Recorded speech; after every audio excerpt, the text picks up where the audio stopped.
할렐루야. 우리 온라인으로 또 오프라인으로 함께 예배드리기 위해 나오신 여러분들을 진심으로 축복하고 환영합니다.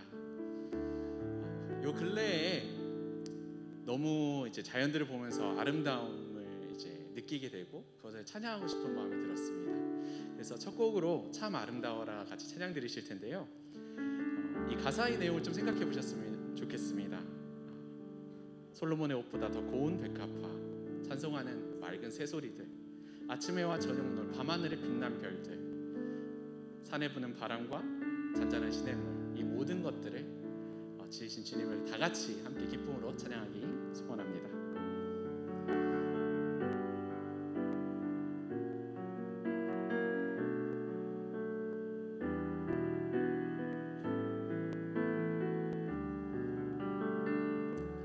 참 아름다워라 주님의 세계는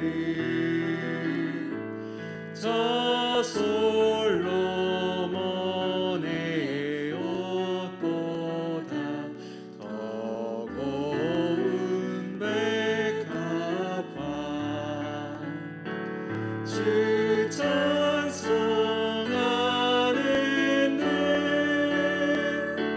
저 맑은 새소리 내 아버지의 지으신 그 솜씨 깊도다. 참 아름다워라 참 아름다워라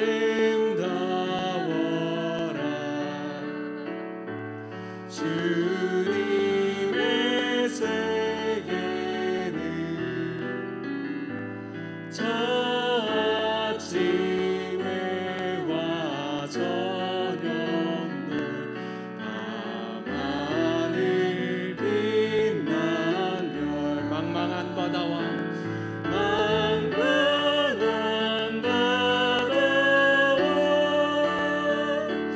내 푸른 모을 다 주 하나님 영광을 잘 드러내도다. 참 아름다워라 주님의 세계는 저 산에 부는 바람과 잔잔한 시냇물 그 소리 가운데 주 음성 들리니 주 하나님의 큰 뜻을 나 알 듯하도다. 1절 다시 찬양하겠습니다. 참 아름다워라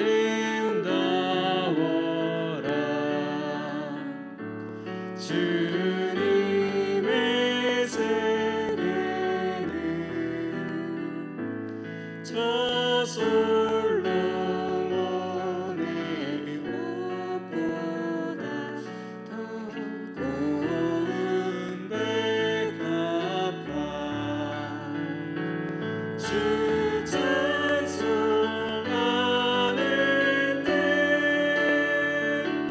저 맑은 새소리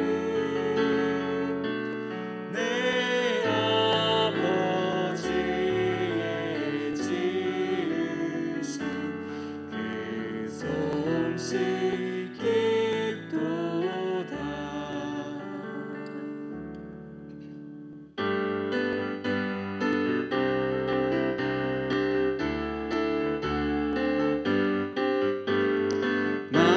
마음속에 근심 있는 사람 주 예수 앞에 다 외어라. 슬픈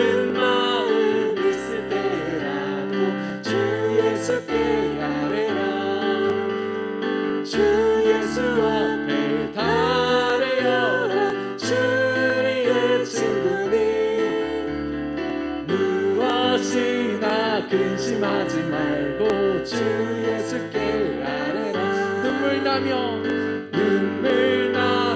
깊은 한숨 쉴 때 주 예수 앞에 달려라. 은밀한 죄 내게 있더라도 주 예수께 아뢰라. 주 예수 앞에 달려라. 주리의 친구니 무엇이나 근심하지 말고 주 예수께 아뢰라. 괴로움과 두려움 있을 때 주 예수 앞에 달려라. 내일 일을 염려하지 말고 주 예수께 아뢰라. 주 예수 앞에 달려라. 주리의 친구니 무엇이나 근심하지 말고 주 예수께 아뢰라. 괴로움과 두려움 있을 때 주 예수 앞에 달려라. 내일 일을 염려하지 말고 주 예수께 아뢰라. 주 예수 앞에 달려라. 주의 친구니 무엇이나 근심하지 말고 주 예수께. 3절 다시 고백하겠습니다.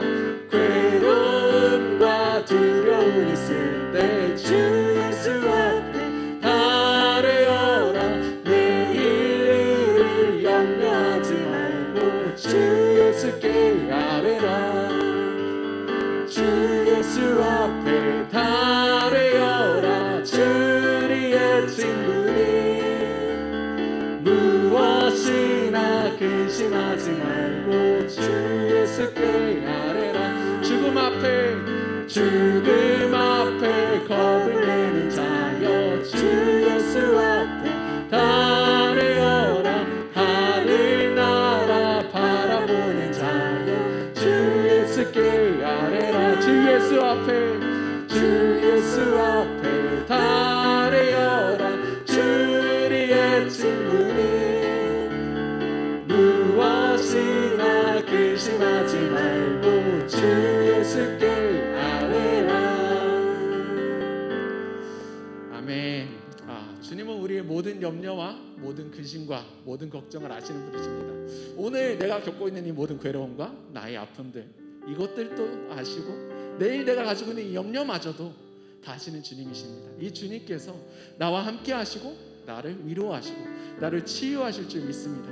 우리 이 믿음의 고백을 주님과 같이 이 찬양 부르시면서 주님을 느끼고 주님의 사랑을 체험하는 그런 우리 되게 소원합니다.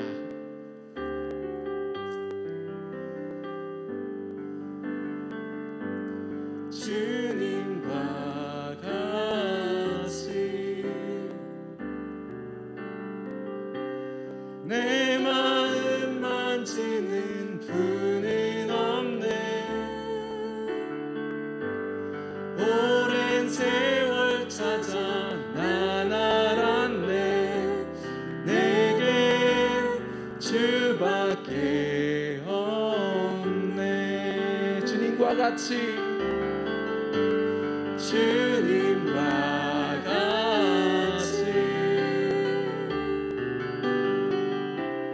내 마음 만지는 분은 없네.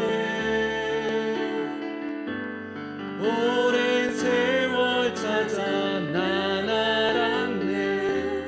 내게 주밖에 없네. 주잡이 강같이 흐르고 주잡이 강같이 흐르고 주 손길 치료하네. 고통받는 자녀 품으시니 고통받는 자녀 품으시니 주밖에 없네. 주님과 같이 주님과 같이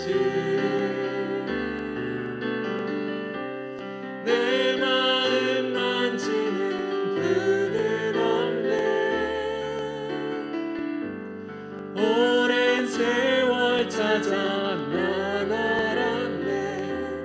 내겐 주밖에 없네. 한 번 더 고백하겠습니다. 주님과 같이 내 마음 만지는 그는 없네. 오랜 세월 찾아 난 알았네. 내겐 주밖에 없네. 주잡이 강같이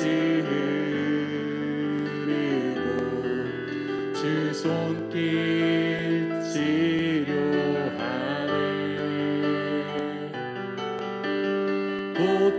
고통받는 자녀 품으시니 주밖에 없네. 주님과 같이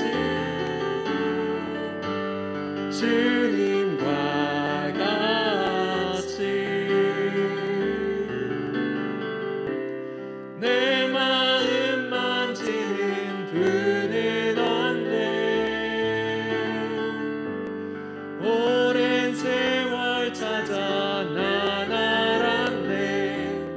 내겐 주밖에 없네.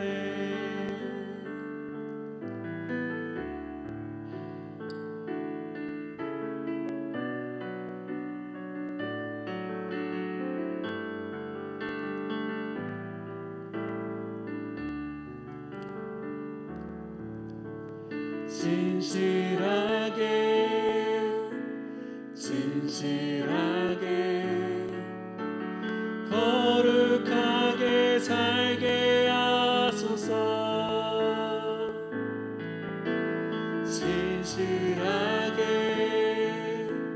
진실하게 거룩하게 살게 하소서. 다시 고백하겠습니다. 진실하게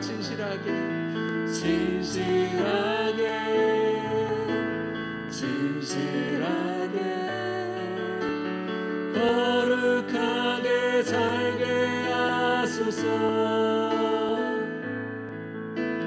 진실하게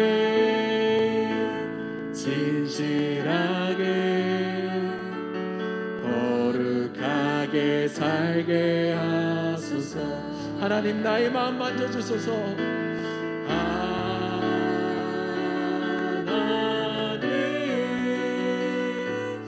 나의 마음 만져주소서. 하나님 나의 영혼 새롭게 하소서. 진실하게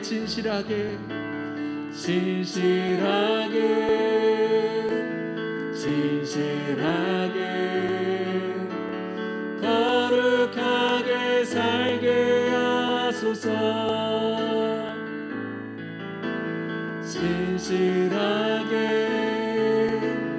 진실하게 거룩하게 살게 하소서. 하나님 나의 기도 들어주소서. 하나님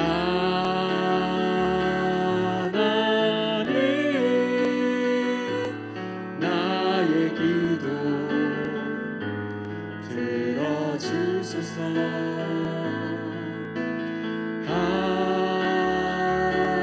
하나님 주의 길로 인도하소서. 네, 그렇습니다. 나의 모든 아픔과 나의 모든 슬픔, 나의 모든 연약함 하시는 주님께서 나를 찾아와 주셔서 나를 만져주시고 나를 회복시켜 주십니다. 그리고 그것을 내가 알고 있습니다. 나의 영혼이 나의 마음에 알고 있습니다. 이 주님께 나아갈 때 우리가 정말로 주님 앞에 신실하고 거룩하게, 신실하고 진실하고 거룩하게 내가 다시 주님께로 나아가기 원합니다. 하나님, 나의 뜻대로 사는 것이 아니라 아버지의 뜻대로 살아가는 내가 되게 아버지 나 좀 이끌어주세요. 나의 상처받은 이 마음 주님 좀 만져주시고 나의 부족한 이 영혼들 주님 붙잡아주세요. 내가 흔들릴 때 주님 나 붙잡아주시고 주님의 길로 나를 인도해주세요. 내 힘으로 하기 힘듭니다. 주님께서 인도해주세요. 우리 이 시간 이 기도의 고백을 주님께 드리면서 나아가도록 하겠습니다. 기도하시겠습니다.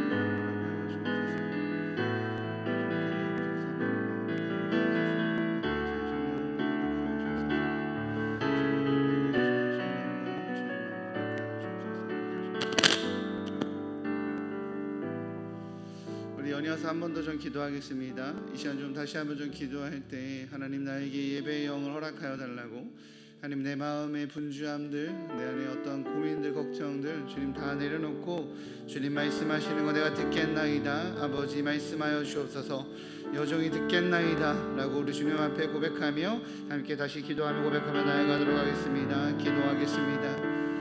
하나님 우리가 이 시간 예배 가운데 나아갑니다. 아버지, 우리에게 주시는 말씀 그대로 우리가 그 말씀 가운데 순종하며 하나님 그 말씀 가운데 아버지 주님 앞에 나의 마음과 나의 상강을 내어드리며 주님 나아가기로 결정합니다. 아버지, 하늘의 문을 열어주시고 우리의 마음의 문을 열어주시고 하나님 코로나로 경제적인 면으로 관계적인 면으로 여러 가지 상황으로 하나님 우리에게 닫혀지고 하나님 우리에게 묶여져 있었던 모든 것들 하나님 이 예배를 통하여서 열어주옵소서. 하나님 영적인 하늘의 문을 열어주시고 마음에 묶인 것들을 풀어주시고 하나님 하늘의 문을 열어주시고 기름 부으실 때 아버지 내 안에 하나님 세상을 뛰어넘는 하늘의 영광과 하늘의 은혜가 주님 채워지기에 하나님 세상과 주님 간 곳 없고 오직 구속한 주만 보여지고 오직 구속한 주만 바라보기에 이 땅 가운데 주의 영광 드러내는 하늘 백성의 삶을 살 수 있도록 주님 인도하여 주옵소서. 사랑해 주님 감사합니다. 온전히 예배받기 합당하신 주님이시기에 하나님 우리가 예배 자리에 나왔습니다. 코로나 확진자 수가 2,000명이 넘어가고 여러 이 상황과 환경이 여전히 좋지 않지만 우리 주님을 예배할 수 있는 이 귀한 은혜와 기회가 있기에 감사함으로 주님께 나옵니다. 하나님 우리의 예배를 받아주시고 하늘문을 열어주셔서 하늘의 은혜를, 하늘의 위로를, 하늘의 능력을 더하여 주시는 하나님의 아버지 그 귀한 은혜의 시간 될 수 있도록 붙잡아 주옵소서.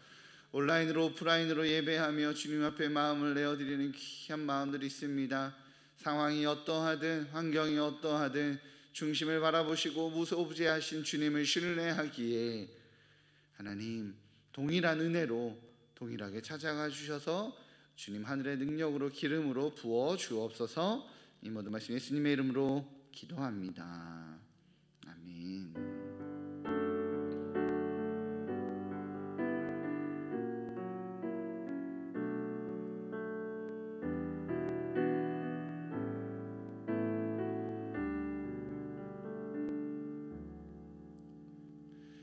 네, 감사합니다. 주님의 이름으로 환영합니다. 우리 한가자 말씀 3번 우리 하나님 앞에서 함께 좀 고백하면서 마음에 새기도록 하겠습니다. 요한일서 3장 24절 말씀. 그의 계명을 지키는 자는 주 안에 거하고 주는 그의 안에 거하시나니 우리에게 주신 성령으로 말미암아 그가 우리 안에 거하시는 줄을 우리가 아느니라. 요한일서 3장 24절 말씀. 요한일서 3장 24절 말씀. 그의 계명을 지키는 자는 주 안에 거하고 주는 그의 안에 거하시나니 우리에게 주신 성령으로 말미암아 그가 우리 안에 거하시는 줄을 우리가 아느니라. 요한일서 3장 24절 말씀. 요한일서 3장 24절 말씀. 그의 계명을 지키는 자는 주 안에 거하고 주는 그의 안에 거하시나니 우리에게 주신 성령으로 말미암아 그가 우리 안에 거하시는 줄을 우리가 아느니라. 요한일서 3장 24절 말씀. 아멘. 우리 안에 주님의 성령이 있습니다. 할렐루야. 네, 되게 오랜만에 뵙는데요. 그래도 주의 성령 안에 함께 계셨음을 알기에 환영하며 반갑게 마음을 드립니다. 우리 옆에 분들 서로 좀 얼굴 보면서 이렇게 눈인사라도 할까요? 네. 새벽에도 보셨을 거고 지난주에도 한 여러 명으로 대면 예배가 나오긴 했지만 그래도 오늘은 좀 더 이제 좀 여유가 있어서 더 많이 성도님들이 나오신 것 같습니다. 네, 오늘 하나님께서 우리에게 허락하신 말씀은 고린도전서 14장 33절에서 40절까지입니다. 고린도전서, 지금 저희가 고린도전서에 계속 보고 있는데요. 네, 이제 14장 차례가 됐습니다. 14장 33절에서 40절 말씀. 네, 33절에서 40절 말씀. 네, 이 정도 성도 쓰면 교독 가능하겠죠? 네, 교독 가능할 것 같습니다. 제가 먼저 읽겠습니다. 하나님은 무질서의 하나님이 아니시오 오직 화평의 하나님이시니라. 모든 성도가 교회에서 함과 같이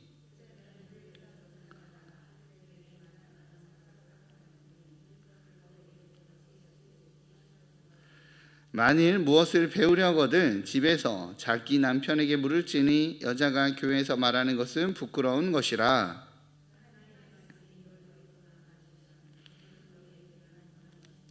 만일 누구든지 자기를 선지자나 혹은 신령한 자로 생각하거든 내가 너희에게 편지하는 이 글이 주의 명령인 줄 알라. 그런즉 내 형제들아 예언하기를 사모하며 방언 말하기를 금하지 말라. 모든 것을 품위 있게 하고 질서 있게 하라. 아멘. 네, 이 말씀으로 은혜 주실 줄 믿습니다. 대부분의 목사님들이 피하는 본문이죠. 네, 이 설교 잘못하면 이제 교회는 대부분 성도가 여성이기 때문에 그렇죠. 우리 여기도 대부분 여성이신데 네, 이 본문 대부분 많이들 피하십니다. 상당히 부담이 있지만 사실 그렇게 부담스러운 본문은 아니에요. 내용을 자세히 알고 보면 우리가 오해하는 영역들이 좀 있거든요. 네, 그 말씀을 고린도전서 14장을 조금 더 좀 알기 위해서는 우리 13장 리뷰를 한번 하겠습니다. 지난주 설교 리뷰인데요. 지난주 설교를 다시 한번 좀 상기해서 지난주 설교와 우리가 좀 설교를 좀 단편적으로 보는 경향이 있어요. 왜냐하면 보통 주제 설교, 그 본문 안에서 핵심적으로 말하는 그 내용만 보기 때문에. 근데 수요 기도에는 좀 안 그러려고 하고 있습니다. 그 본문을 통해서 하고자 하는 말이 무엇이냐가 아니라 본문이 하고자 하는 말이 무엇이냐 조금 집중하려고 강의를 조금 하고 있는데요. 그렇게 오늘 14장의 내용을 좀 알기 위해서 13장 지난주 내용을 리뷰 한번 하도록 할게요. 다 기억하셨으리라 믿지만 사실 기억이 안 나거든요. 그래서 리뷰를 한번 해보도록 하겠습니다. 지난주 13장이 고린도전서 13장의 유명한 별명이 있죠. 뭐죠? 사랑장. 그죠? 사랑장입니다. 이 사랑장이라고 말하는 내용처럼 우리 바울은 13장 한 장을 통틀어서 이제 사랑에 대해서 이야기를 해요. 그래서 총 3가지에 대해서 이야기했습니다. 지난주에 열심히 공부하는 타임이어갖고 막 열심히들 적으셨는데 기억이 나실지 모르겠어요. 첫 번째는 사랑에 대해서 이야기해요. 첫 번째는 사랑의 필수성에 대해서 얘기했어요.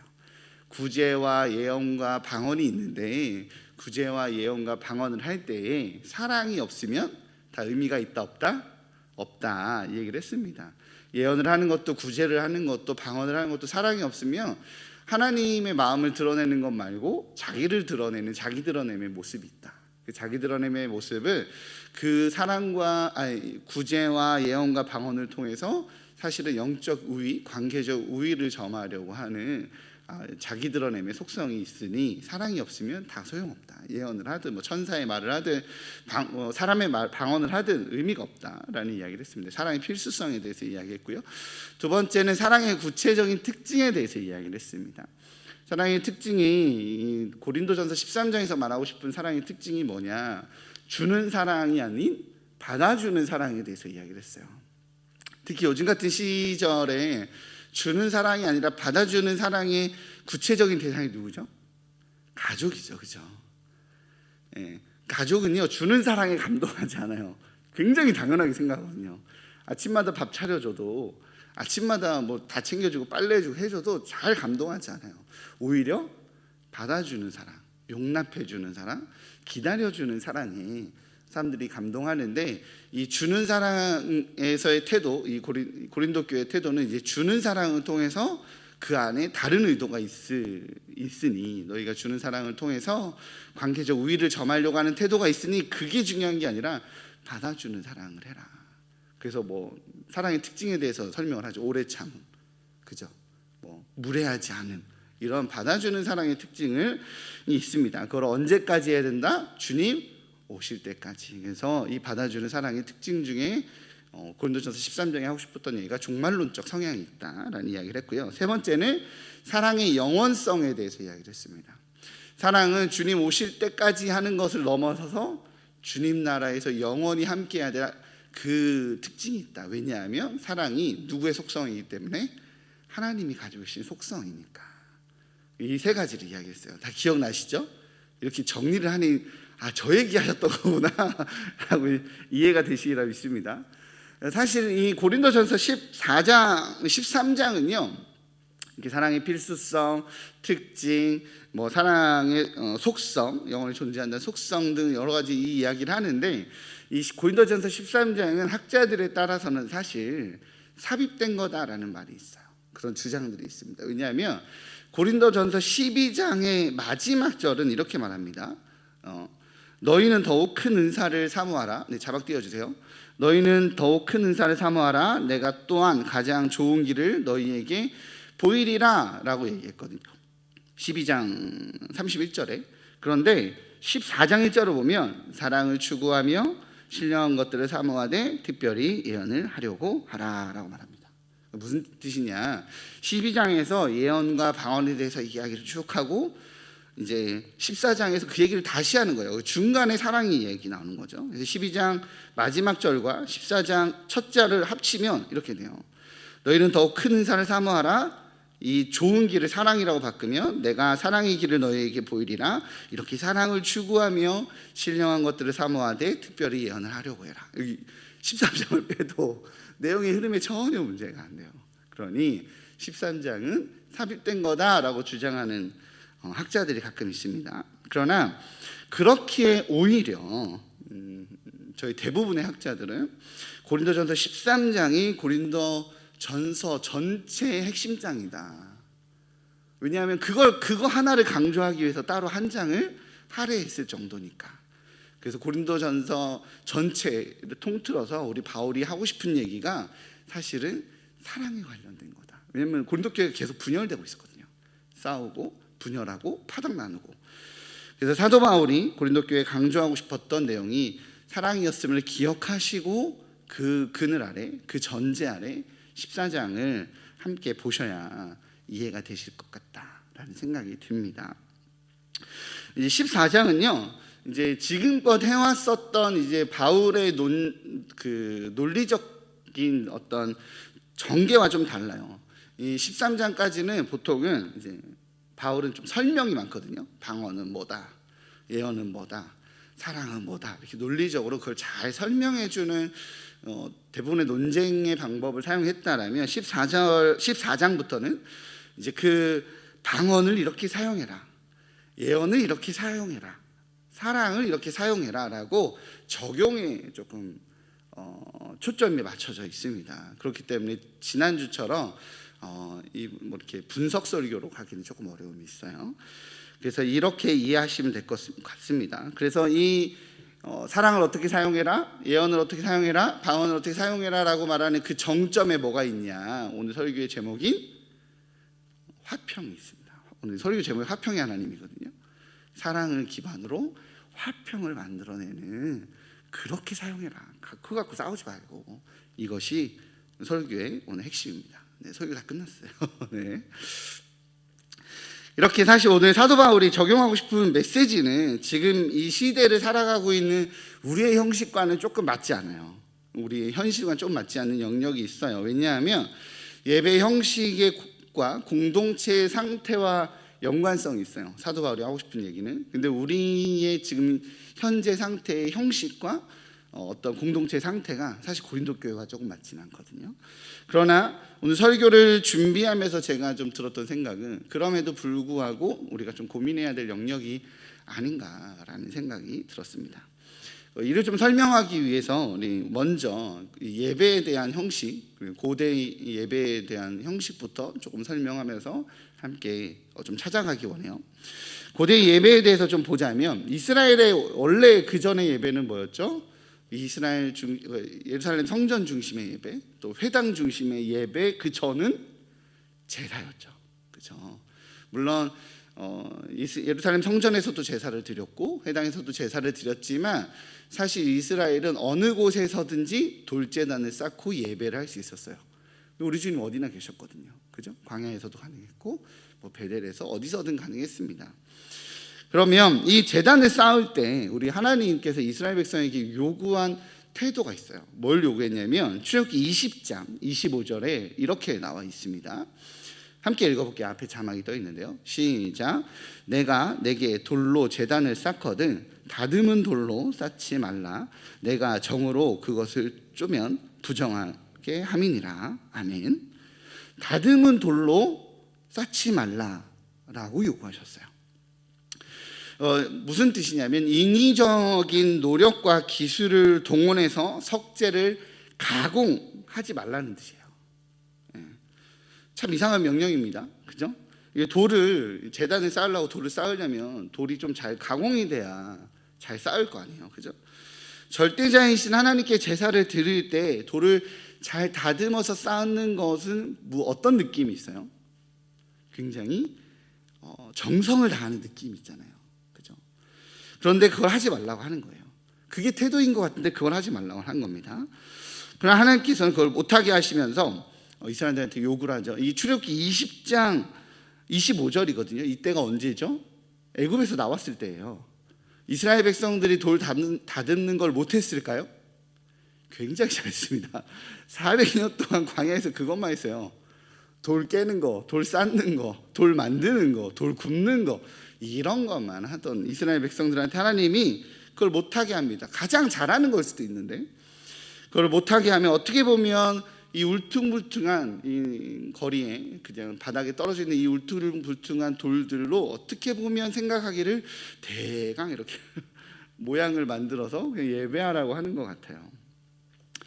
이런 하나님의 명령은 이 제단이 신성화되는 것을 막아서 제단을 신뢰하는 것이 아니라 하나님을 예배하게 하려는 의도가 있고요. 또한 평생을 그 노동으로 이 돌 깎는 노동으로 살아온 이스라엘 백성들에게 이방신과 다른 여호와 하나님의 이 차별성을 드러내고자 하시는 하나님의 의도도 있었습니다.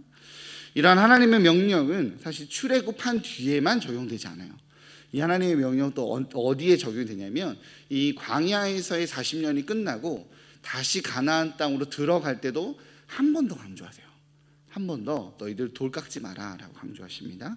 신명기 27장 5절에서 7절이에요. 한번 같이 보도록 하겠습니다. 또 거기서 내 하나님 여호와를 위하여 제단 곧 돌단을 쌓되 그것에 새 연장을 대지 말지니라. 너는 다듬지 않은 돌로 내 하나님 여호와의 제단을 쌓고 그 위에 내 하나님 여호와께 번제를 드릴 것이며 또 화목제를 드리고 거기에서 먹으며 내 하나님 여호와 앞에서 즐거워하라 라고 이스라엘 백성이 출애굽에서 나올 때 얘기하셨고 신명기로 이제 가나안 땅에 들어갈 때 한 번 더 얘기해요. 그 이유는 가나안의 종교들 역시 제단을 만들 때 돌을 철기로 매끄럽게 다듬어서 만들었었습니다. 하나님께서는 이스라엘 백성들이 정착해야 될 그 가나안 땅에서 그들이 믿는 이방 종교와는 다른 인위적이고 가식적인 예배가 아니라 자연스럽고 있는 모습 그대로 하나님께 나오는 예배의 모습을 요구하셨어요. 있는 모습 그대로, 원한 모습 그대로, 그냥 가진 모습 그대로 그것들이 연합하여서 하나님을 예배할 수 있는 바로 그것이 하나님이 이스라엘 백성들에게 요구했었던 본래 예배의 형태였습니다. 이러한 예배 철학이 초대교회에 다시 적용이 됩니다. 그대로 생각해 볼게요. 포로기 이후에 성전이 사라졌잖아요. 성전 뺏겼으니까 예루살렘 성전 뺏겼으니까 성전이 사라졌죠. 그리고 이제 이 오순절 강림 사건으로 인해서 그 바울의 설교 한 번, 아니 베드로의 설교 한 번으로 막 5천 명, 3천 명 하나님께 돌아오잖아요, 그죠? 김석희 목사님 설교 계속해도 아무도 안 마음의 주여 어려움이 있나이다. 네, 그렇게 놀라운 일들이 일어났는데 성전은 없어졌고 사실 회당이라고 말했었던 그 전에 예배하던 곳은 예수님이 가리키고 뭐 바울이 가리키고 했었던 회당은 사실 누구의 소유예요? 유대교의 소유죠. 기독교 거가 아니에요. 그러니까 어디서 예배했습니까? 가정에서 예배했어요. 가정교회가 만들어집니다. 오순절 성령 강림 사건 이후에 하나님을 받아들인, 예수 그리스도를 받아들인, 그 구원자를 받아들인 성령의 감동으로 막 열정이 넘치는 사람들은 많은데 막 그 많은 사람들이 모일 장소가 없었어요. 그러니까 다 삼삼오오 찢어져서 가정에서 모인 거예요.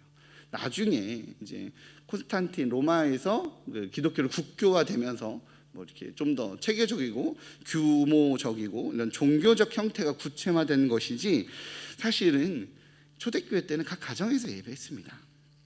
자, 가정에서 예배하는 게 맞냐, 성전에서 예배하는 게 맞냐라는 이 논쟁을 하고 싶은 것이 아니라 가정에서 예배를 진행하다 보니 이 초대교회 형태다 보니 보통 지금 우리가 교회에서 예배를 드리면서 하는 예배 형식과 다른 형태로 예배가 진행됐었다는 걸 말하고 싶은 거예요.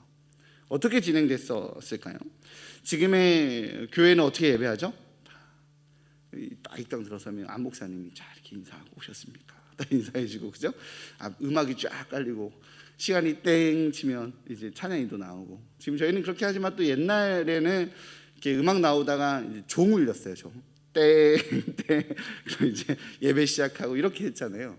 가정에서 예배하면 그렇게 했을까요? 가정에 손님들 찾아올 때 음악을 쫙 깔아주고 불 이렇게 어둡게 켜놓고, 네, 들어오시면 이제 방에 들어가서 이제 이렇게 뭐 가만히 앉아서 대기하고 있고 이랬을까요? 안 그랬어요.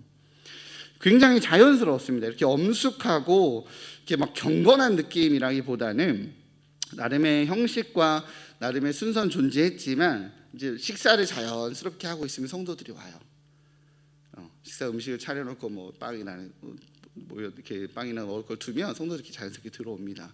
그래서 어느 정도의 약속된 시간이 있으니까 사람들이 모이게 되면 자연스럽게 떡을 떼며 뭐 빵을 떼며 먹다가 이제 누군가가 그 담당하는 자가 하나님의 말씀과 마음을 나누죠. 또 누군가는 그 은혜를 또 나눠요. 그 누군가는 공동체를 위해서 자연스럽게 기도합니다. 정해진 사람일 수도 있고 그냥 감동 가운데 있을 수도 있어요. 그러다가 누군가는 하나님께 받은 마음으로 예언을 해요. 누군가는 하나님의 마음을 대언을 합니다. 누군가는 간증을 하죠. 이렇게 자연스럽게 일어나는, 그러니까 사실 지금의 우리에게 익숙한 예배라는 느낌보다는 서양의 하우스 파티 느낌이 더 강해요. 느낌상 그렇게 자연스럽게 좋은 나눔과 좋은 먹을 것이 있대요라고 이렇게 사람 따라왔다가 거기에 대해서 신에 대한 이야기 듣고 약간 토론 비슷하고 대화 비슷한데 그 은혜가 있고 감동이 있고 그 안에 철학이 있고 이런 것들이 좀 함께 공유되게 되는 그런 예배였어요. 그러니 바울이 뭘 얘기하죠? 예배를 돕기 위해서 뭘 많이 해라? 방언 말고 예언을 해라. 방언이 예배 방해가 되거든요. 못 알아듣는 얘기로 자꾸 혼자 막 샬라샬라 하면 혼자 막 신령한 것처럼 뭔가 하나님의 어떤 필을 받아서 막 얘기하는 것 같지만 막 선포하는 것 같지만 그 안에 있는 사람들 아무도 못 알아듣잖아요. 그러니까 고린도전서나 바울이 뭐라고 했냐면 통변하는 방언을 통변하는 사람이 있을 때에 그렇게 해라라고 나오죠. 네, 그거에 대한 모습을 가장 잘 드러낸 본문이 오늘 26절에 있는 본문이에요. 그걸 띄워준 건데요. 함께 읽어보도록 할까요? 함께 읽어보겠습니다. 시작. 그런지 형제들아 어찌할까? 너희가 모일 때 각각 찬송시도 있으며 가르치는 말씀도 있으며 계시도 있으며 방언도 있으며 통역함도 있나니 모든 것을 덕을 세우기 위하여 하라. 아멘. 이러한 공동체의 모임, 공동체의 예배 분위기이니 바울 사도는 방언은 통역이 있는 상태에서 하라고 하는 겁니다. 방언으로 막 얘기하고 자신은 어떤 영적인 충만함에 있는 것 같지만, 그렇게 신성한 자리에 있는 것 같지만 사람들이 못 알아듣는, 너도 나도 못 알아듣는 말 하지 말고 통역자가 있을 때 하고 통역자가 없을 때는 그거 갖고 하나님과 단독으로 해라. 왜냐하면 예배가 공동체성과 연관성이 있기 때문에 그래요. 그런 예배였습니다. 이런 형태의 예배와 이런 형태의 모임에서 가장 중요한 게 뭐죠? 사랑이에요. 사랑. 서로 사랑하는 거, 서로 귀히 여기는 거, 남이 예언할 때 잘 듣는 거. 그렇잖아요. 자기 말만 막 하면 안 되잖아. 남이 통변하고 하나님 말씀 나누고 계시를 나눌 때 잘 듣는 것, 그런 것들, 그렇게 자기 요구와 주장만 있고 자기 목소리만 내면 은혜가 있는 예배가 아니라 막 견뎌야 되는 예배잖아요. 우리 다락방 모임할 때 저분은 도대체 언제 끝나지?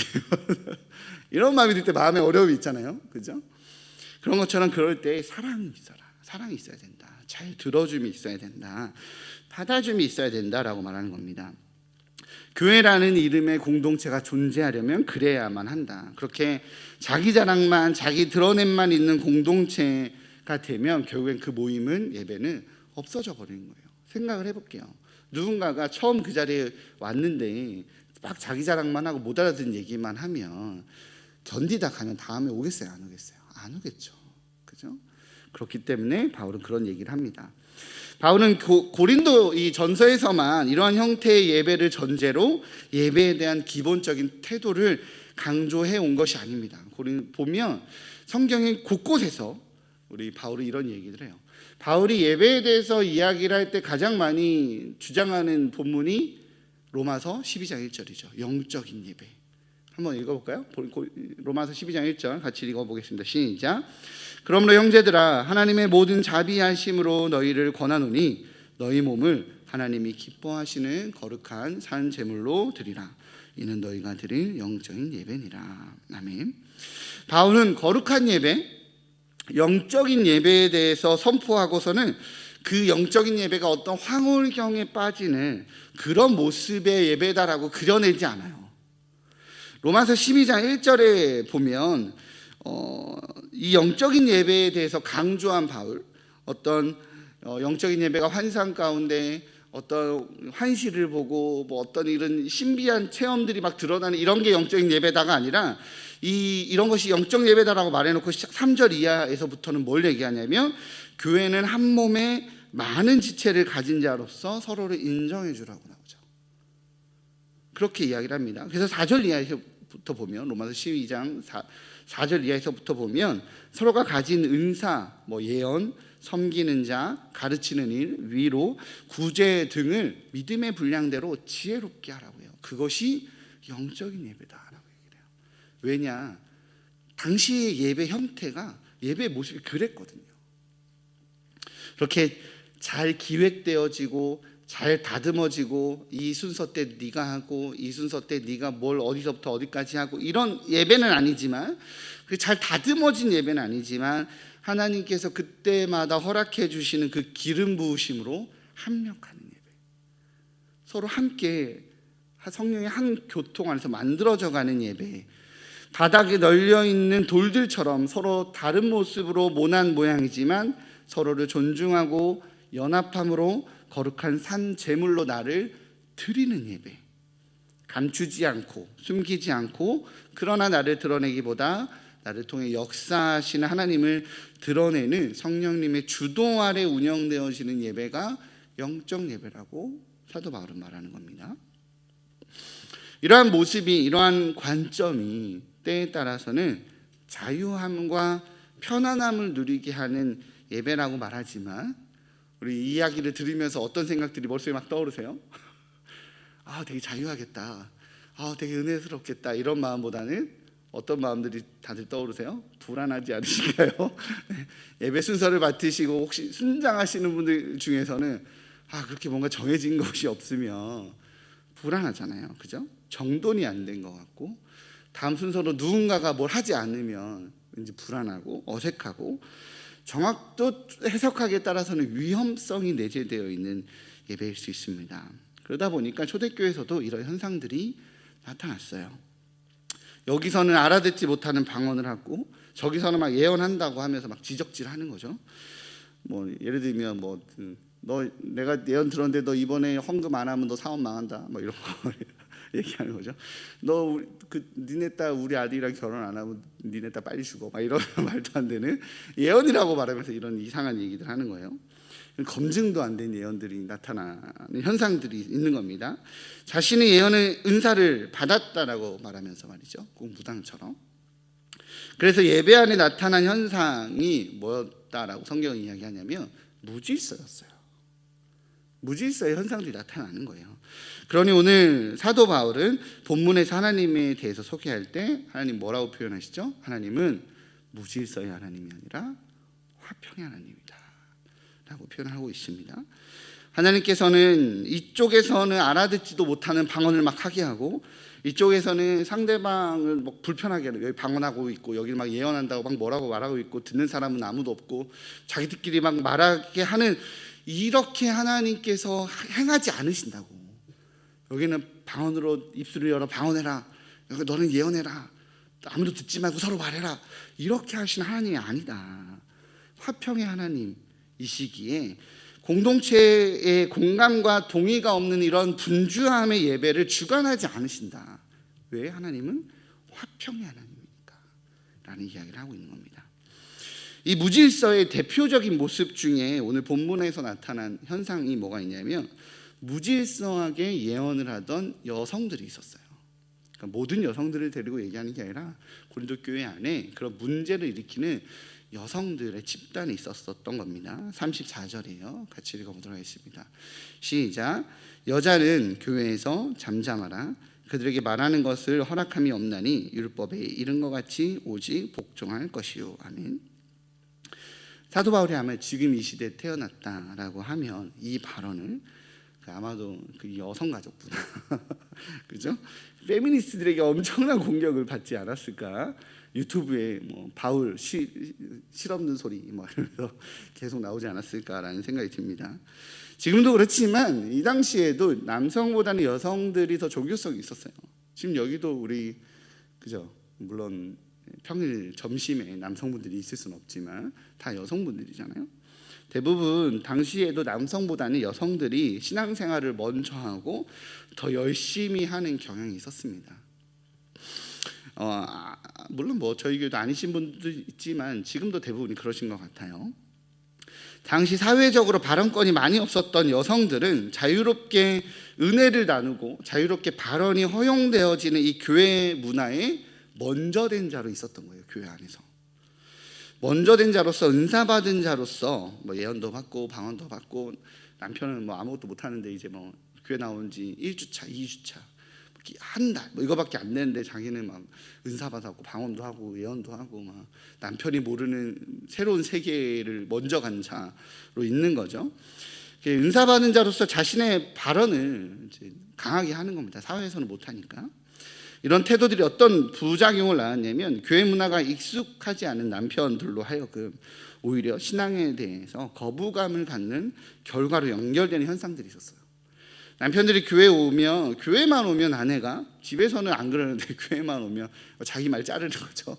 가만히 있어봐, 자르고 자기 무안 주고, 이런 현상들이 나타나는 겁니다. 예를 들어서 남편이 이제 또 진실하게 고백한다고, 이번 주 회식 때 부장님이 권유하셔서 맥주 한 잔을 했는데요, 이렇게 다 얘기를 했어요. 그 다음에 그런데 좀 끊으려고 노력 중에 있습니다. 네, 받아서 이러려고 말하려고 하는데 아내가 훅 끼어들어서 얘기하는 거죠. 아이고, 내가 이 사람 때문에 죽겠습니다. 술 끊게 해달라고 그렇게 기도하는데 안 끊어요. 이렇게 막 무안을 줍니다. 그럼 남편이 얘기해, 아니 이번 주 회식 때문에 한 번 했어. 아내가 얘기합니다. 아이고, 그러세요? 뭐 그 회사는 매주 회식인가 봐요. 회사가 진로오신가 봐요. 뭐 이렇게 무안을 주는 거죠. 그렇게 무안을 주면 남편이 그 다음번에 그 모임에 가고 싶습니까? 안 가고 싶습니까? 안 가고 싶잖아요. 그죠? 가기 싫지. 교회만 가면 아내가 이렇게 기가 살았는지 자기 자꾸 무안 주니까. 그런 시대적 문화가 아니었는데도 말입니다. 그렇게 오늘 본문에서는 여자는 교회에서 잠잠하라 라고 말합니다. 그것은 교회 안에서 여성과 남성은 존재적 차이가 있다라고 말하는 것이 아니에요. 우리나라 옛말에 암탉이 울면 집안이 망한다, 이 말뜻이 아닌 거예요. 그런 개념이 아니라, 이렇게 세상과 괴리된 교회 공동체 문화에서 세상을 배려하지 않는 먼저 된 자의 모습을 갖고 있지 말라라는 뜻이에요. 교회와 괴리된 세상 문화를 가지고 공동체에 정응하고 있는 영혼들에 대한 이해함을 말하고 있는 겁니다. 20대 초반에 선교단 활동을 하면서 이제 교회 탐방을 좀 한 적이 있었거든요. 그때 인천에 어떤 교회를 방문한 적이 있었냐면 예수마을 교회라는 데를 간 적이 있습니다. 이 예수마을 교회는 제가 갔을 때 개척한 지 한 6개월 됐대요. 뭐 이유가 있으니까 갔겠죠. 좀 특별하다, 이 교회에 뭔가 있다, 뭐 이런 이야기를 들어서 갔는데, 개척한 지 한 6개월 됐다고 하는데 상가 3층에 있는 교회인데 한 성도들이 예배 때 보니까 한 대략 한 100명 정도 되더라고요. 100명 정도 됩니다. 남자 성도 한 반, 여자 성도 한 반 되는 것 같아요. 예배가 딱 끝났는데 남자분들이 모두 일어나서 다 1층으로 우르르 내려가시면서 뭘 하시냐면 담배를 이렇게 다 꺼내갖고 한 대씩 피시는 겁니다. 그때 그 목사님한테 이렇게 달려가서 이야기를 했어요. 목사님, 뭐 이렇게 남자분들이 다 일어나셔서 예배 끝나자마자 다 내려가서 담배들을 한 대씩 다 피우고 계시냐고. 그랬더니 이 교회 특징이 개척하고 수평 이동이 거의 없대요. 다 이제 길거리 전도를 하셨다 보니까 이 분들이 교회에 대해서 전혀 모르시고 교회에 대한 문화와 교회에 대한 내용들 거의 모르시는 분들이 대부분입니다. 그분들이 그래도 예배하겠다고 와서 예배 때까지 버티는 거죠. 버티다 끝나자마자 밑에서 담배를 피신다는 거예요. 그래도 그 목사님이 웃으시면서 뭐라고 하시냐면 그 담배 한 대씩 피시면서 오늘 설교에 대한 내용을 서로 이야기를 한대요. 나눔을 하는 거예요. 오늘 목사님 그 말씀은 나도 맞는 것 같아, 막 이러면서 이야기를 한다는 거예요. 그러면서 그 이야기를 하시는 그 눈빛에 뭐가 있냐면 엄청 사랑스러워하는 눈빛이 있는 거죠. 엄청 귀하게 보는 눈빛이 있는 거예요. 그런 것들, 아직은 나중된 자여서 아직은 세상과 괴리된 교회 문화가 익숙치 않잖아요. 그죠? 그렇지만 그들을 굉장히 사랑스럽게 보는 바로 그러한 모습들을 이야기하는 겁니다. 신앙을 가진 공동체가 모여지고, 이제 모여진 공동체는 자연스럽게 서로가 동의되어지고 지켜가는 문화가 형성이 되죠. 신앙인은 이렇게 살아야 돼. 우리 오랫동안 10년, 5년, 20년 보내다 보면 교회는 이런 거야 라고 누가 가르치지 않아도 우리 안에 밴 게 있잖아요.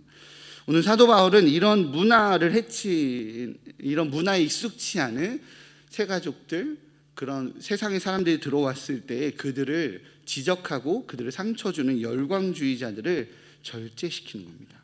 그리고 그 목적은 공동체의 나중된 자로 적응해 나가고 있는 이 연약한 지체를 사랑하고 돌보기 위한 것이 되어야 된다.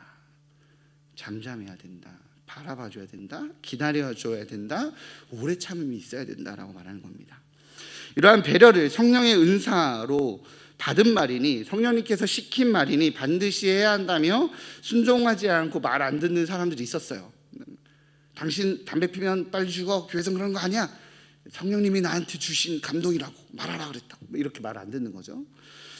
37절에 보면 누구든지 자기를 선지자나 혹은 신령한 자로 생각하거든 이라고 말하고 있거든요. 여기에서 선지자는 원어로 보면 예언자입니다. 즉 예언을 하는 사람들을 말하고 있는 거예요.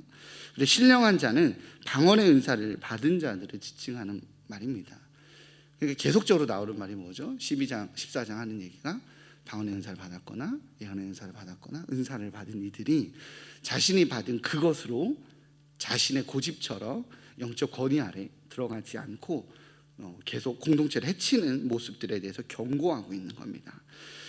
그러나 바울 사도의 이러한 요구는 예언과 방언을 폐하라는 것이 아니죠. 바울은 방언하지 마, 예언하지 마라고 하는 게 아닙니다. 오히려 방언과 예언을 권고합니다. 그러나 사랑 안에서 행하기에 하나님의 속성인 화평을 드러내는 그러한 공동체를 세워가는 그런 목적 안에서 예언과 방언을 하라고 말하죠.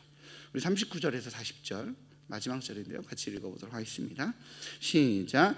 그런즉 내 형제들아, 예언하기를 사모하며 방언 말하기를 금하지 말라. 모든 것을 품위 있게 하고 질서 있게 하라. 아멘.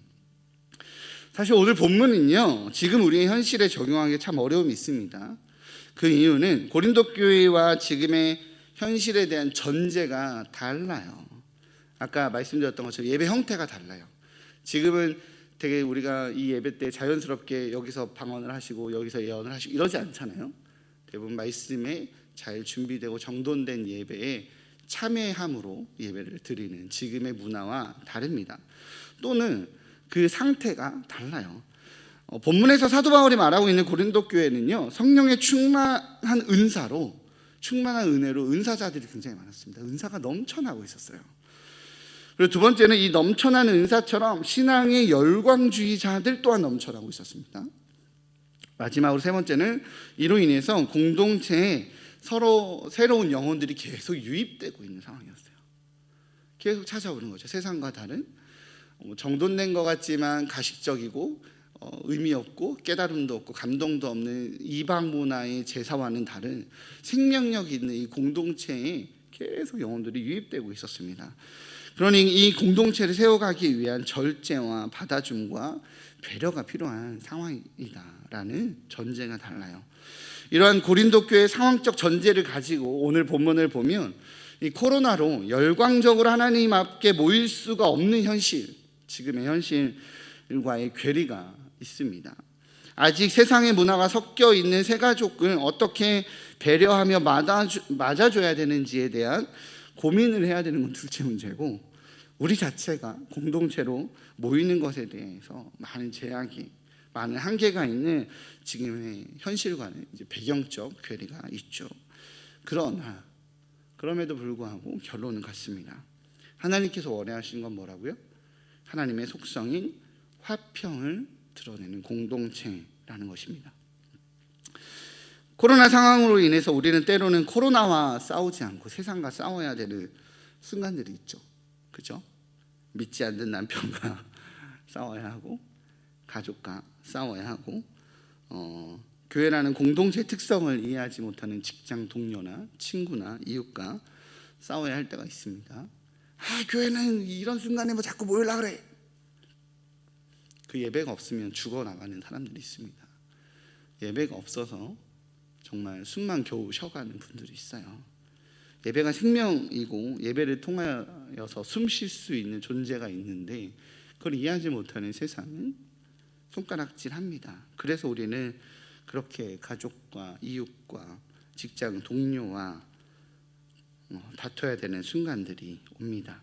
교회를 다니는 것이 죄인인 마냥 손가락질하며 몰아붙이는 그 싸움에 우리는 노출되죠.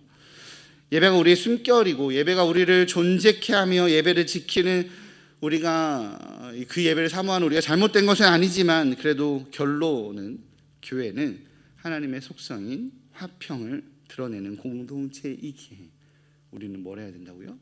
선한 싸움을 해야 합니다.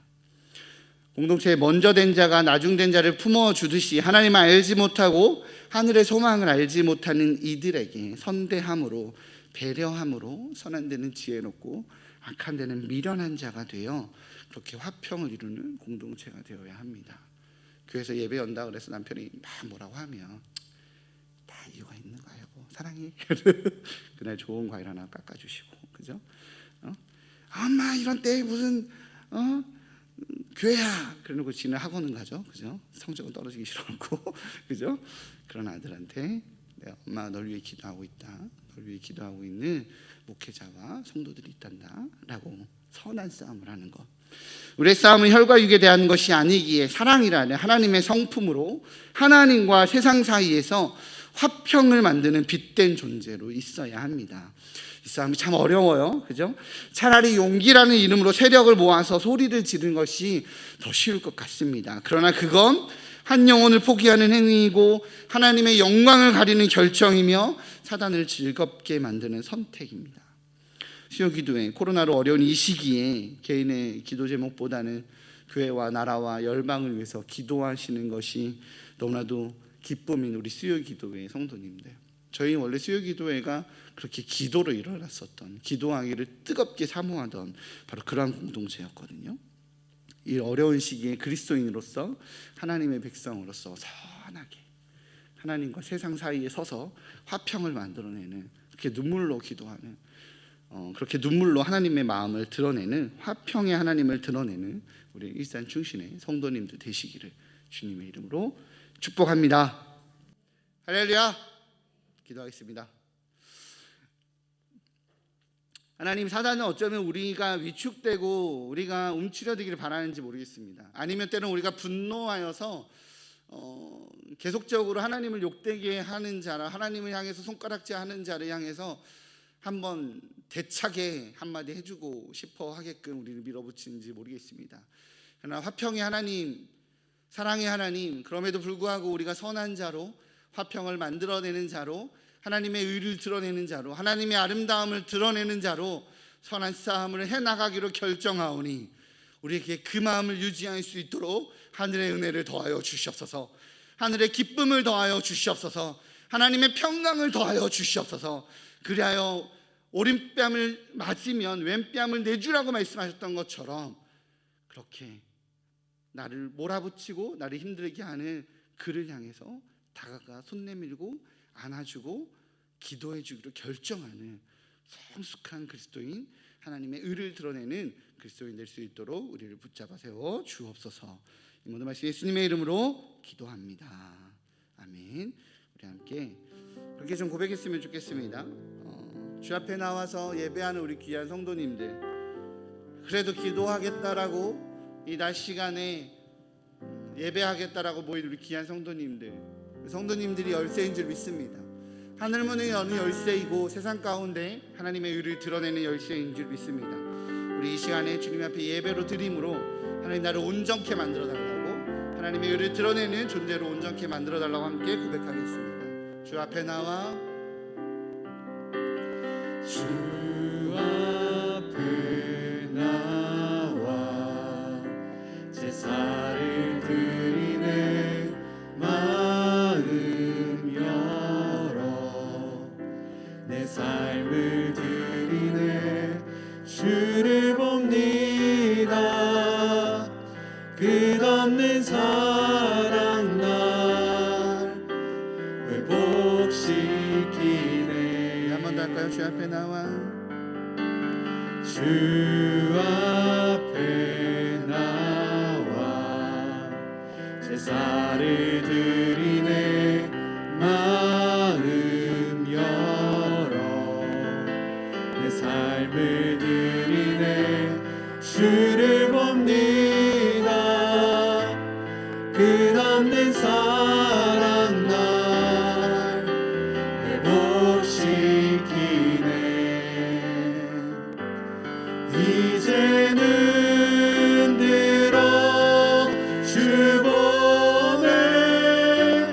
그 능력 날 새롭게 해. 주님의 사랑 날 만지시니 내 모든 두려움 사라지네. 폭풍 속에도 주 붙들고 믿음으로 주와 걷네. 갈보리 언덕 넘어 그 어느 날 주 안에 온전케 되리. 우리 한 번 더 고백할까요? 주 앞에 나와, 주 앞에 나와 제사를 드리네. 마음 열어 내 삶을 드리네. 주를 봅니다. 끝없는 사랑 날 회복시키네. 이제는 들어 주 보내. 그 능력 날 새롭게 해. 주님의 사랑 날 만지시니 내 모든 두려움 사라지네. 폭풍 속에도 주 붙들고 믿음으로 주와 걷네.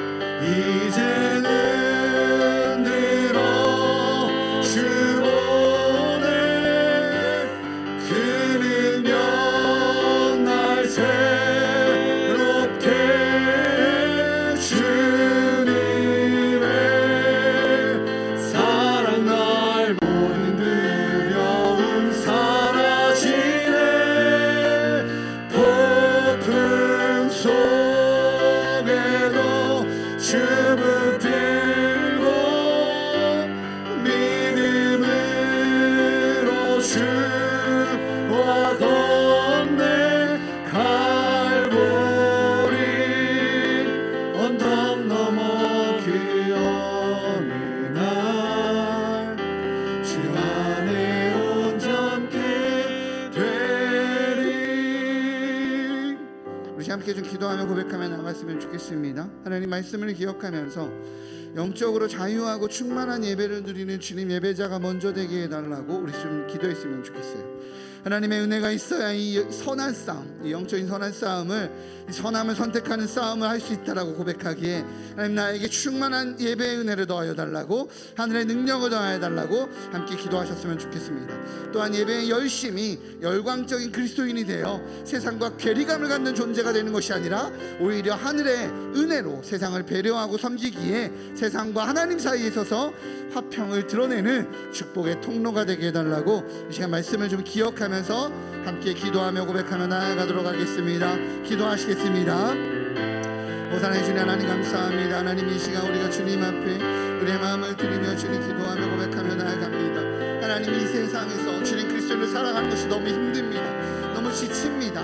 하나님 그러하기에 너무 세상을 향한 나의 손가락이, 세상을 향한 하나님의 손가락이 하나님 내가 어찌하여야 하나이까라고 하나님 고민들만 너무 힘든 이 시기에, 그러나 그럼에도 불구하고 주님 예배가 저 사람들에게는 예배가 필요하다고, 저들에게 예배가 있을 때 선함이 드러났으며 저들에게 예배가 있을 때 이 땅을 화목케 하고 이 땅을 회복시키는 축복의 통로가 되었다라고 하나님 도리어 세상이 인정하는 것이, 세상 가운데 하나님의 의를 드러내는 그리스도인으로서의 삶을 살아내는 하나님 그런 저희들의 주님 인도하여 주시옵소서. 가까운 이웃인 아버지 친구와 하나님 가까운 가족과 하나님 사랑하는 남편과 아버지 가정 안에서도 끊임없이 이 분쟁이, 이 상처가 하나님 우리를 위축되게 만들고 하나님이 부끄러운 것처럼 하나님 우리를 작게 만들어지지 않습니까? 주님께서 주시는 은사로 중보의 능력으로 예언의 능력으로 성경의 충만함으로 이 세상을 품고 안고 기도하며 사랑하며 하나님의 의를 드러내는 혈과 육에 대한 싸움이 아니라 세상 하늘의 권세자들과 그 선한 싸움을 해낼 수 있는 저희들 수 주님 인도하여 주시옵소서. 주님 우리에게 그 성령의 능력을 더하여 주시옵소서. 그 은혜를 아버지 그 능력을 사모하기에 이렇게 예배 자리에 나왔습니다. 아버지 하나님 이 땅에서 선함을 선택하는 존재가 되기 원하는데, 하나님의 아름다움을 드러내는 존재가 되기 원하는데 내가 너무 작아져서, 내가 너무 약해져서, 내가 너무 무너져서 아버지 그러지 못하고 있나이다. 하늘의 은혜를 더하여 주시옵소서. 성령의 능력을 더하여 주시옵소서. 기름 부으심을 더하여 주셔서 오직 아버지만을, 하나님만을 드러내는 하늘의 백성으로 살아갈 수 있도록 주님 인도하여 주시옵소서. 아버지만 붙듭니다. 주님만을 신뢰합니다. 주님과 함께 주님이 싸움들에 나갈 수 있도록 붙잡아 주셔서 오직 여호와 아버지만을, 하나님만을 신뢰하며 아버지 갈보리 그 능력, 아버지 그 십자가의 길을 예수 그리스도가 가셨던 바로 그 길을 따라갈 수 있는 저희들 주님 인도하여 주시옵소서. 이 시간에는 한 번 더 우리 말씀을 붙들고 기도하겠습니다. 이 시간에 좀 기도할 때는 하나님과 화평을 드러내야 되는 우리 존재들, 그러한 이들을 위해서 좀 구체적으로 기도했으면 좋겠어요. 사랑하는 가족이실 수도 있죠. 자녀, 남편, 가족일 수 있습니다. 친척일 수 있습니다. 어쩌면 부모님일 수도 있죠. 사랑하는 가족들, 하나님과 화평을 드러내는 이런 시기 때 하나님을 욕하고 나를 몰아붙이는 바로 그 사람, 그것이 가족이든 동료든 친척이든 이웃이든 친구든 하나님 알지 못하기에 교회를 이해하지 못하는 이들을 위해서 우리 이 시간 좀 중보하며 그들에게 오히려 하나님의 사랑을 부어줍시다. 하나님, 그들이 하나님의 사랑을 몰라서 그렇습니다. 그들이 나중된 자여서 그렇습니다. 그들이 아무것도 아직 몰라서 그렇습니다. 아버지 그들 용서해 달라고. 우리 예수께서 십자가상에서 저들이 하는 짓을 알지 못한다고, 저들의 죄를 알지 못한다라고 하나님과 그들 사이에 서서 중보자가 되셨던 것처럼 하나님 우리가 그들 사이에 서서 중보자가 됩니다라고 우리 그들 한 명 한 명 이 시간 좀 같이 좀 중보하며 기도하며 나아가도록 하겠습니다. 기도하시겠습니다. 오 하나님, 주님 이 시간 우리 사랑하는 가족들을 위해서 기도합니다. 하나님, 나를 정말 몰아붙이고 하나님의 사랑을 알지 못하기에 하나님, 세상을, 하나님을 향해서, 교회를 향해서 손가락질하며 아버지 우리를 아프게 하는 이들이 있습니다. 예수 그리스도가 구원자로 오셨지만, 메시아로 오셨지만 그가 메시아임을 알지 못하기에 십자가에 매달고 조롱하고 손가락질하며 희롱하며 아버지, 너가 정말 유대인의 왕이거든 내려와 봐라라고 말하였던 그들처럼 하나님, 우리 역시 아버지 그 싸움을 해나가야 됩니다.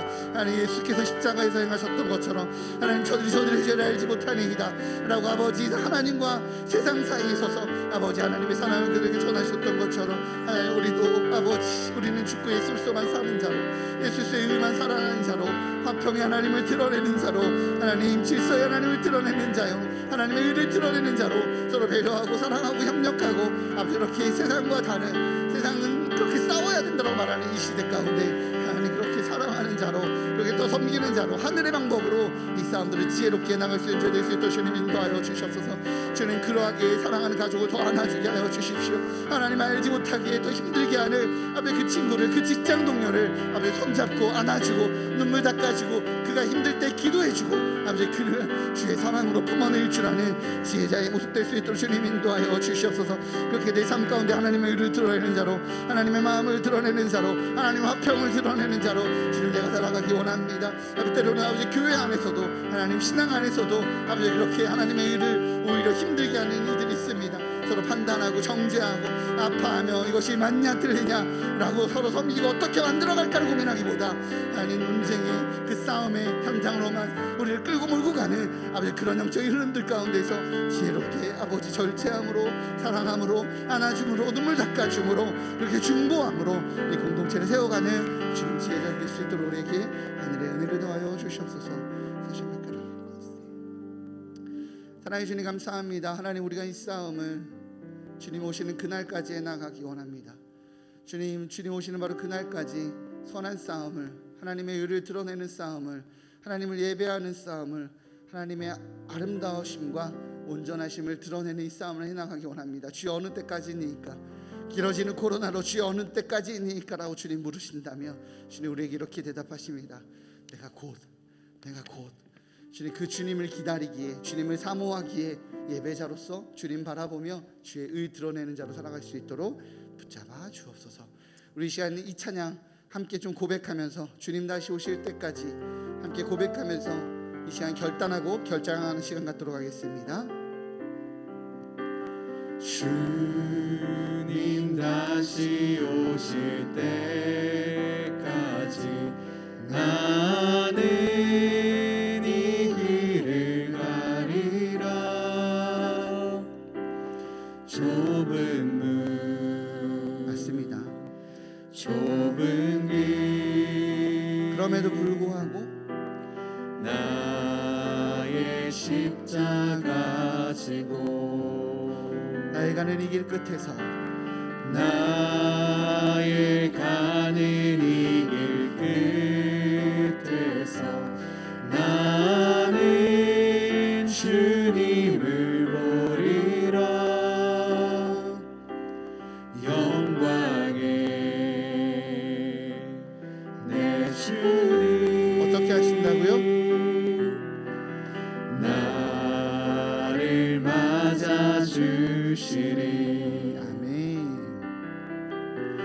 주님 다시 오실 때까지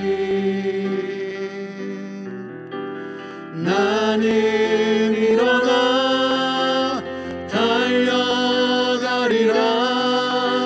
주의 영광 온 땅 덮을 때 나는 일어나 노래하리. 내 사모하는 주님, 온 세상 구주시라. 내 사모하는 주님, 영광의 왕이시라. 내 사모하는 내 사모하는 주님,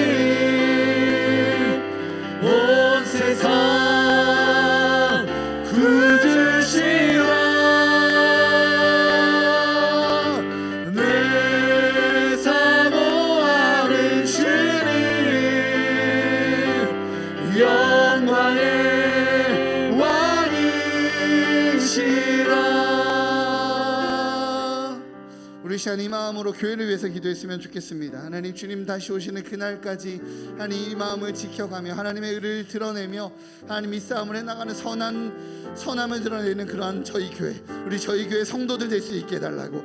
일산 중심교회 성도들 뭔가 다르다고 세상 가운데 녹아져 있지만 여러 가지 모양으로 보이지 않고 지금은 이 텅 빈 예배당의 성도들이 보이지 않지만 있는 그 자리에서 하나님의 의를 드러내며 화평을 만들어내는 정말 세상 속에 있지만 세상과 다른 존재들이라고 하나님 이 싸움을 해나가는 우리 일산 중심교회 귀한 성도들을 위해서 기도했으면 좋겠습니다. 또한 우리 담임 목사님과 우리 리더들 하나님이 영육간에 강건하여서 아버지 우리 성도들 지치지 않게 영적인 공급들을 해나갈 수 있는 우리 그 귀한 목회자들 되게 해달라고 이 시간 기도해 주시고요. 그러나 가운데 우리 일산 중심교회 모든 선택들이 하나님의 영광 드러내는 그런 귀한 선택들 될 수 있게 해달라고 우리 이 시간 함께 좀 기도하며 나아가겠습니다. 또한 우리 다음 세대 위해서 지금 다음 세대가 예배가 너무 많이 무너졌어요. 다음 세대가 예배 가운데 하나님 가운데 나아가는 것이 너무 많이 무너진 시대입니다. 하나님, 우리 세대 다음 세대들이 하나님을 놓지 않는 세대 되게 달라고 우리 그 다음 세대들을 위해서 이 시간 교회를 위해서 함께 기도하며 고백하며 나아가도록 하겠습니다. 기도하시겠습니다. 오 하나님, 이 시간 교회를 위해 기도합니다. 하나님, 이 교회를 붙들어 주시옵소서. 하나님, 이 교회의 귀한 우리 믿음의 동료들을 붙잡아 주시옵소서. 각자 외롭고 각자 지치고 나 홀로 싸우는 것 같지만 하나님께서 말씀하셨습니다. 내가 바알에게 무릎 꿇지 않은 7,000명을 남겨놨다고. 내가 그렇게 있는 자리에서 예배하는 예배자들을 남겨놨다고. 여전히 하나님의 화평의 그 모습을 드러내며 하나님의 의를 드러내며 선한 싸움을 나가는 예배자들이 있다고. 각자 자리에서 무릎 꿇으며 하나님의 의를 드러내며 말씀 붙들고 예배 붙들고 하나님 이 시대 때 내가 어떻게 그리스도를 살아갈 수 있겠나이까.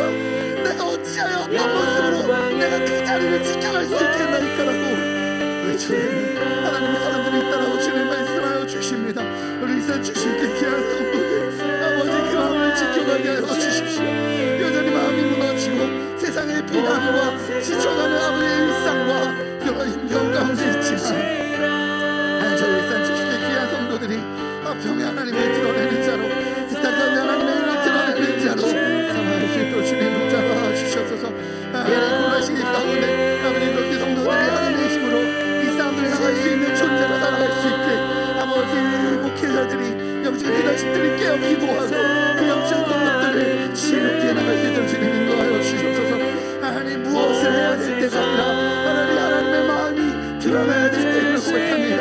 주님께서 우리에게 주시는 예배를 통하여 하나님의 마음이 들어가게 하여 주시고 흘러가게 하여 주셔서 그리스도인으로 살아갈 수 있도록 그리스도인답게 살아갈 수 있도록 앞으로 일산 주신께로 붙잡아 주시옵소서. 일산 주신께 다음 세대들을 위해 기도합니다. 그들에게 무너진 신앙이 아버지 너무 작아 보이는 하나님이 하나님 무력해 보이고 무력해 보이는 하나님이 아버지 그들에게 오지 않습니까? 주님 그들에게 그럼에도 불구하고 여호와의 영광이 하나님의 계획하심이 하나님의 우리에게 향한 요구하심이 주님 있음을 우리 다음 세대들이 알기에 하나님을 경외하는 자로 하나님을 예배하는 자로 하나님을 의뢰하는 자로 주님 붙잡아 주시옵소서.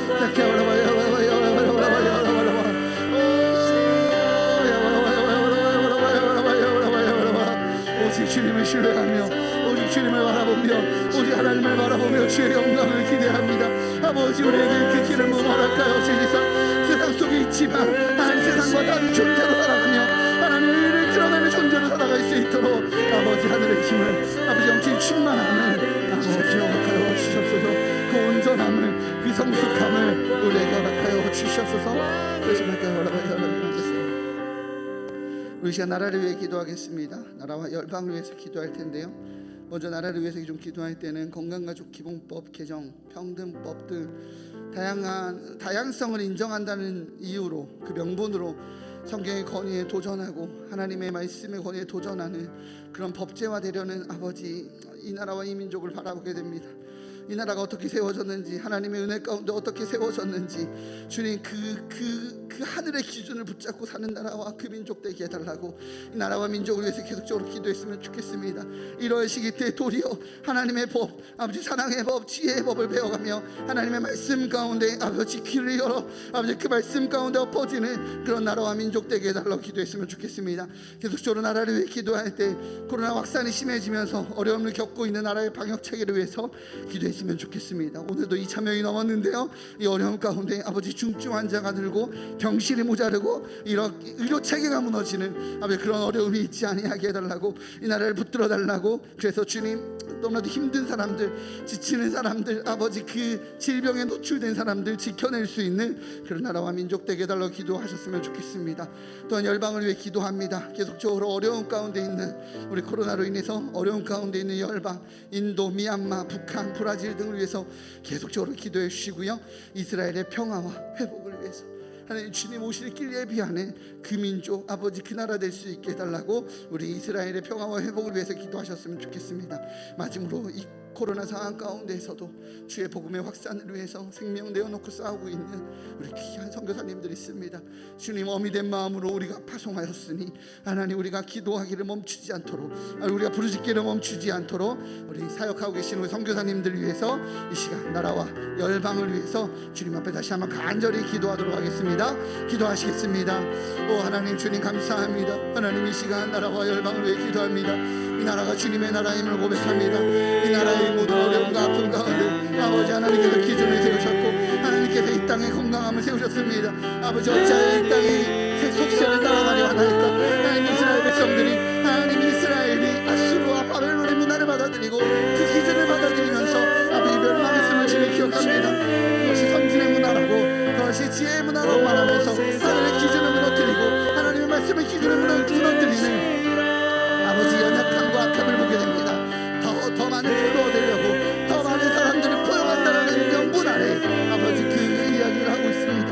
하나님, 그들을 어떻게 건강하게, 그들을 어떻게 하나님의 그 법 아래 하나님 어떻게 그들을 진정한 사랑의 자리로 인도할 수 있을지를 고민해야 되는 이런 시기 때 오히려 하나님 죄악을 정당화하고 죄악에 대한 선택이 맞다라고 말하는 아버지 그러한 법제와 이 싸움 가운데 아무때가 지혜롭게 아버지 사랑으로 섬김으로 헌신으로 그들이 오히려 교회가 맞다라고, 우리도 욕심을 냈고 욕망을 부렸지만 아니라고, 교회가 맞다라고, 내가 선택한 내 삶의 죄악을 선택했고 내가 선택한 내 그 결정이 나를 악으로 몰아갔다라고, 그들이 주님 앞에 돌아와야 된다라고 말하게 되는 그 선함과 지혜를 선택할 줄 아는 그 능력을 하나님께 허락하여 주시옵소서. 하나님, 코로나 방역이 여러 가지 어려움이 있습니다. 넘쳐나는 확진자와 아버지 수 없이 많이 늘어나는 집중 환자들을 바라보면서 아버지 이 나라와 이 민족을 지켜주옵소서. 이 나라와 이 민족을 지켜주시옵소서. 의료 방책을 지켜주시고 아버지 백신에 속히 많은 이들이 맞게 하여 주셔서 하나님 이 땅을 지키고 보호하시는 하나님 온전히 드릴 수 있도록 주님 인도하여 주시옵소서. 하나님 열방을 위해서 기도합니다. 하나님 아버지, 어떤 나라는 백신을 많이 맞고 어떤 나라는 백신을 알지 못해서 변이가 나타나는 인간의 이심이 모두를 멸망시키는 아버지 지금의 형국 속에서 하나님 코로나 방역의 어려움으로 죽어가고 있는 수많은 나라들을 지키시고 보호하셔서 하나님께서 지키시는 열방이 아버지 눈으로 목도될 수 있도록 주님 인도하여 주시옵소서. 하나님, 슬픔의 땅, 고통의 땅, 전쟁의 땅, 분쟁의 땅, 하나님 이스라엘과 팔레스타인을 주님 모합니다. 그 땅에 아버지 평화의 사도로 오시는 주님, 아버지 그 땅에 하나님 그리스도인들이, 팔레스타인의 그리스도인들이, 하나님 예루살렘의 그리스도인들이 아버지 화평의 하나님을 인정하고 하나님 평화를 만들어내는 존재, 화평을 만들어내는 존재, 그렇게 아버지 복음화가 그 땅 가운데서 일어날 수 있도록 축복의 통로가 되는 존재로 아버지 살아갈 수 있도록 주님 인도하여 주시옵소서. 다시 한번 주님 감사합니다.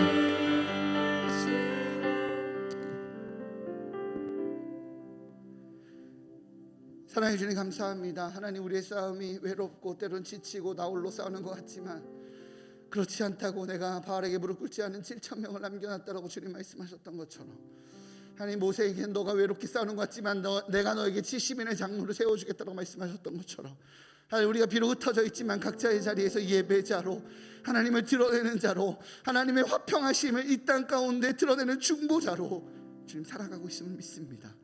주님, 그 싸움을 지혜롭게 해나갈 수 있도록 하늘의 영광을 더하여 주시옵소서.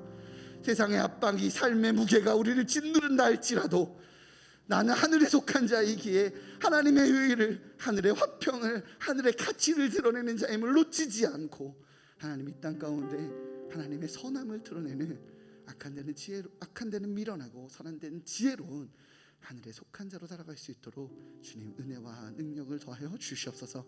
나라와 민족과 교회를 위해서 기도합니다. 교회가 그렇게 주의 선함을 드러내는 교회, 이 나라가 하나님의 의를 드러내는 나라, 열방 가운데 지금은 이러한 시국이기에 오직 하나님만이 전능자임을 고백하게 되는 그러한 열방, 그러한 시대 될 수 있도록 주님 우리를 축복의 통로로 사용하여 주옵소서. 이 모든 말씀 예수님의 이름으로 기도합니다. 아멘. 이 시간 주기도문으로 예배를 마치도록 하겠습니다. 하늘에 계신 우리 아버지, 아버지의 이름을 거룩하게 하시며 아버지의 나라가 오게 하시며 아버지의 뜻이 하늘에서와 같이 땅에서도 이루어지게 하소서. 오늘 우리에게 일용할 양식을 주시고 우리가 우리에게 잘못한 사람을 용서하여 준 것 같이 우리 죄를 용서하여 주시고 우리를 시험에 빠지지 않게 하시고 악에서 구하소서. 나라와 권능과 영광이 영원히 아버지의 것입니다. 아멘.